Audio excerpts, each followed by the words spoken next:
Hello divine souls, आप कैसे हो। मुझे उम्मीद है आप सब खुश होंगे, अपनी जर्नी को बहुत प्यार से बहुत अच्छे से निभा रहे होंगे। तो उस परम पिता परमात्मा से कनेक्ट हुए होंगे, आपका मन शांत हुआ होगा। तो आपके डीएम के साथ भी आपकी बातचीत होती होगी। तो यूनिवर्स मुझे गाइड करें, एंजल मुझे गाइड करें। मैं देखना चाहती हूँ कि मेरे डीएम डीएफ की क्या एनर्जी है। फुल मून के बाद उनकी जर्नी कैसी चल रही है। दोनों कोई माने ना माने, जर्नी में चलना ही पड़ता है। यूनिवर्स लगा लेते हैं अपने आप। तो यूनिवर्स मुझे गाइड करें। तो मैं 3 कार्ड डीएम के लिए लूँगी, तो 3 कार्ड मैं डीएफ के लिए लूँगी। तो मुझे इजाज़त दें, मुझे इतनी शक्ति दें कि मेरी रीडिंग बिल्कुल सही हो, मेरे व्यूअर्स के काम आ सके, उनकी आत्मा को राहत मिले। यही मेरा सोल पर्पज़ है। मैं आपका थैंक्स करती हूँ कि आपने मुझे इस लायक बनाया। तो पहला कार्ड डीएम की तरफ है, 6 ऑफ कप्स, प्यारी एनर्जी है।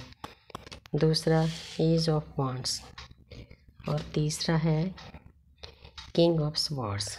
अब डीएफ की तरफ पहला कार्ड है द मून, मून की एनर्जी है भाई। नाइट ऑफ वांड्स, कल भी आया था ये कार्ड। तो आगे है 3 ऑफ कप्स, कंप्लीशन चाहते हैं। तो कुल मिलाकर मिक्स एनर्जी है, कोई बात नहीं। आगे म्यूचुअल एनर्जी में है टेम्परेंस।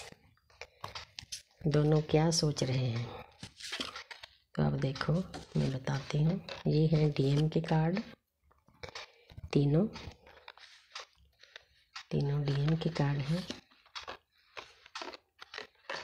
ये हैं डीएफ के कार्ड। तो डीएम का पहला कार्ड है 6 ऑफ कप्स। तो जो डीएम अवेकन हो चुके हैं उनको अंदर से थोड़ी फीलिंग हो रही है, ज्ञान आ रहा है कि मैंने लोगों से बातचीत करके ज्ञान हासिल करना है इस जर्नी के बारे में। क्योंकि हमारी आत्मा की प्यास ज्ञान होती है। आत्मा चाहती है इधर से उधर से कहीं से भी ज्ञान मिल जाए तो हमें लेना है, क्योंकि ज्ञान हमारे कुछ अंदर भी होता है। जन्मों जन्मों की साधना होती है तभी ये जर्नी मिलती है, ये ऐसे नहीं मिल जाती। तो मतलब ये कार्ड ये शो कर रहा है कि अगर ज्ञान आपने किसी छोटे से भी लेना है तो आपको ले लेना चाहिए, उसमें झिझक नहीं करनी चाहिए। जहाँ पर छोटी सी बच्ची है जो फूलों से भरा हुआ कप एक बड़ी लेडी को दे रही है, ये शो कर रहा है कि ज्ञान किसी के पास भी हो। जैसे हमारे सर हमारे से बहुत छोटे हैं लेकिन उनके पास अथाह ज्ञान है, तो ले लेना चाहिए, इसमें झिझक नहीं करनी चाहिए। गाइडेंस का कार्ड है ये। कार्ड भी बहुत प्यारा है, 6 नंबर गिनेस का, सुखों का। तो आगे है एस ऑफ वांड्स। तो जहाँ पर डीएम नई शुरुआत करना चाहते हैं, क्योंकि बार बार वो गिरते हैं उठते हैं, गिरते हैं उठते हैं, ब्लॉक्स ये वो बहुत कुछ चलता है। तो लेकिन फिर भी घूम फिर कर उनके मन में आता है कि इस आत्मा के साथ मेरा कोई रिश्ता है। जब वो दोबारा आते हैं तो उनके मन में होता है कि मैं अच्छे से सही से ढंग से बर्ताव करूँगा, क्योंकि उन्होंने पीछे अपने डीएफ को बहुत सताया होता है, बहुत दर्द दिया होता है। तो यूनिवर्स तो बैलेंस करती है, जितना दर्द उन्होंने डीएफ को दिया होता है उतना डीएम को मिलना ही होता है, क्योंकि हमारी ये जर्नी ही दर्द की है। डीएफ ने डीएम को कभी भी दर्द नहीं दिया होता, वो नर्चरिंग करती है, केयरिंग करती है, प्यार करती है। तो हमारे सर भी बोलते हैं कि वो डीएम तो पहले ही ईगो से भरे होते हैं, जब वो इतना प्यार मोहब्बत देती है तो वो और फूल जाते हैं। उनको ऐसे हो जाता है कि मैं पता नहीं कितना सुंदर हूँ, ये हूँ वो हूँ। तो उम्र का भी छोटे बड़े का लिहाज होता है, तो उनके मन में ये बातें आती है और उनकी ईगो और हाई हो जाती है। तो इसीलिए हमें समझाया जाता है कि उनके पीछे नहीं दौड़ना, हद से ज़्यादा केयर नहीं करनी। अगर वो केयर करते हैं तो ठीक है, लेकिन डीएम डीएफ की बिल्कुल केयर नहीं करते, उसकी किसी काम में हाथ नहीं बढ़ाते। परमात्मा को ये चीज़ें बर्दाश्त नहीं होती कि वो दिन रात उसकी अरदासें करती है उसके लिए, उसके परिवार के लिए, जर्नी के लिए, परमात्मा से जुड़ने के लिए। वो इंसान कुछ भी नहीं करता बदले में, बस उसको बैठे बिठाए डीएफ का प्यार चाहिए। वो चाहता है कि हर वक्त बस मेरे को पूछ पाछ करती है, लेकिन ऐसा कब तक चलेगा। तो डीएफ भी थक जाती है, थक कर वो पीछे हटती है कि ठीक है अब यूनिवर्स और आपका समझौता है वो आप अपने हिसाब से करो। तो डीएम को बहुत दर्द दिया जाता है। उनके आसपास जो कार्मिक होते हैं वो उनको ट्रिगर करते हैं, तड़फाते हैं, कोई धोखा देता है, चाहे उनकी वाइफ हो, चाहे घर वाले हों, बच्चे हों, दोस्त हों, मित्र हों, कोई भी हो सकता। उनके काम में घाटा पड़ता है, क्योंकि यूनिवर्स ने तो बैलेंस करना होता है। यूनिवर्स का समझाने का तरीका है जी, क्योंकि डीएफ तो समझ जाती है, अपनी जर्नी पर आराम से प्यार से बैठ जाती है, उसको पता चलता है कि जर्नी में जाना है। लेकिन जो डीएम होते हैं उनकी ईगो बहुत हाई लेवल की होती है, उनकी ईगो को तोड़ना ही यूनिवर्स का सबसे पहला काम होता है। जब वो जगह जगह से धक्के खाते हैं, उनको ट्रिगर मिलता है, तब उनकी ईगो टूटती है और डीएफ भी उनसे दूर चली जाती है। तब उनको पता चलता है कि मैंने उसके साथ कितना बुरा सलूक किया है। तो अंदर से वो गिल्ट में रहते हैं, वो सोचते हैं कि वो मेरा इतना करती है, मैं ऐसा क्यों हूँ। यही सोच विचार करते करते करते करते वो उस यूनिवर्स के साथ जुड़ जाते हैं। यही हमारी जर्नी का सार है। मैं इसीलिए डिटेल में बताती हूँ कि जो भी डीएम इस वीडियो को देखते हैं उनको समझ आनी चाहिए। सबसे पहले तो यूनिवर्स को सरेंडर करना चाहिए। जितनी देर वो सरेंडर नहीं करेंगे, चाहे वो डिप्रेशन में है, सैड में है, किसी भी डॉक्टर के पास चले जाएं, कहीं भी उनको राहत नहीं मिलेगी। उनके कर्म को उनको ट्रिगर करते ही रहेंगे उतनी देर। जब वो यूनिवर्स को सरेंडर कर देंगे, अच्छे से प्यार से रहने लग जाएंगे, अपनी लाइफ में चेंजेस लाएंगे 3D लाइफ में, तो ऑटोमेटिकली उनके मन में शांति आ जाएगी, उनके सभी काम बनने शुरू हो जाएंगे, उनकी वाइब्रेशन हाई हो जाएगी। मैं बताना चाहती हूँ जहाँ पर मैं थोड़ी सी गाइडेंस इसलिए देती हूँ कि अलग से गाइडेंस देने से ये वीडियो बहुत लंबी हो जाती है। ये खेल ही सारा वाइब्रेशन का है। डीएम जब ईगो में होते हैं, गाली गलौज करते हैं, आसपास वालों को, अपने डीएफ को भी तंग करते हैं, तो उनकी वाइब्रेशन बहुत लो चली जाती है। लो वाइब्रेशन में इंसान डिप्रेशन में रहता है, सैड रहता है, उनके काम बिगड़ते हैं। तो अगर वो यूनिवर्स को सरेंडर करके अपनी वाइब्रेशन को हाई कर लेंगे, अच्छी नेचर बना लेंगे, तो उनके सभी काम अच्छे से हो जाएंगे। वो डिप्रेशन से भी यूनिवर्स उनको निकाल देगी, क्योंकि यूनिवर्स के अपने तरीके हैं उनको सही रास्ते पर लाने के लिए। तो आगे डीएफ की तरफ है द मून, क्योंकि फुल मून गया है। डीएफ के मन में भी सोच विचार चल रही है। जो नई नई वेकन हुई है, जिनको काफ़ी टाइम हो गया है, उनको तो जर्नी के बारे में समझ आ जाता है कि ये हमारी जर्नी है।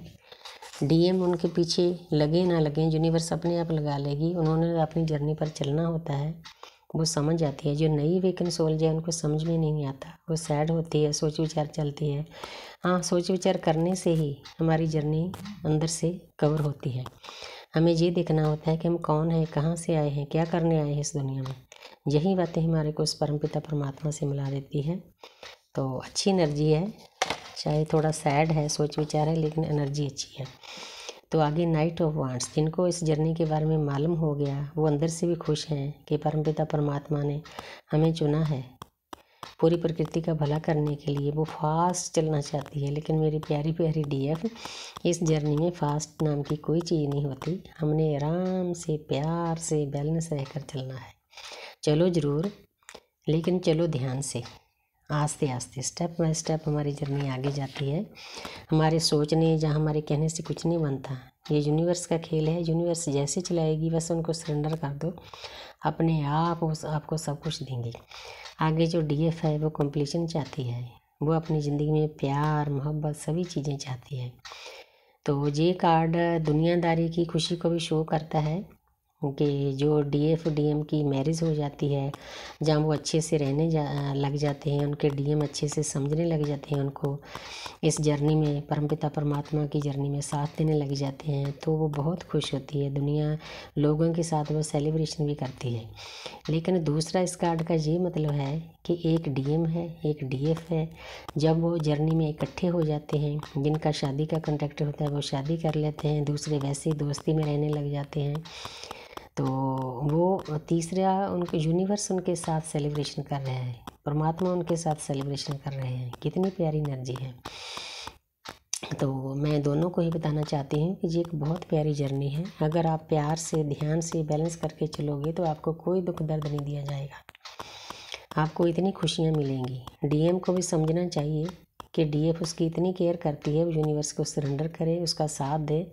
एक मैं और बात बताना चाहती हूँ कि ये हमारी जो जर्नी है ना, हमारे लव दुनियादारी के लव की नहीं है।